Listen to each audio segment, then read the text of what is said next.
بسم اللہ الرحمن الرحیم۔ آپ صلی اللہ علیہ وآلہ وسلم ارشاد فرماتے ہیں کہ تمام اعمال کا دار و مدار نیتوں پر ہے، اور ہر عمل کا نتیجہ ہر انسان کو اس کی نیت کے مطابق ہی ملے گا۔ پس جس کی ہجرت دولت یا دنیا حاصل کرنے کے لیے ہو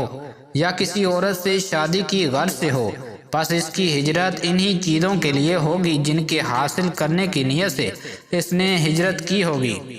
ایک شخص حارث بن حشام نامی حضور صلی اللہ علیہ وآلہ وسلم سے سوال کرتے ہیں کہ آپ پر وحی کیسے نازل ہوتی ہے؟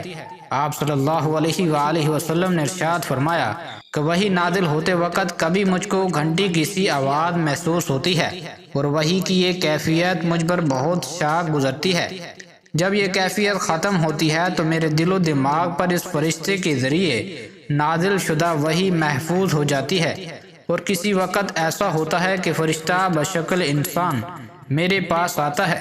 اور مجھ سے کلام کرتا ہے، پس میں اس کا کہا ہوا یاد رکھ لیتا ہوں۔ حضرت عائشہ صدیقہ رضی اللہ عنہا کا بیان ہے کہ میں نے سخت کڑاکے کی سردی میں حضور صلی اللہ علیہ وآلہ وسلم کو دیکھا ہے کہ آپ صلی اللہ علیہ وآلہ وسلم پر وحی نازل ہوئی، اور جب اس کا سلسلہ موقوف ہوا تو آپ صلی اللہ علیہ وآلہ وسلم کی پیشانی پسینے سے شرابور تھی۔ اللہ تعالی ہم سب کو نبی پاک صلی اللہ علیہ وآلہ وسلم کے نقش قدم پر چلنے کی توفیق عطا فرمائے، آمین یا رب العالمین۔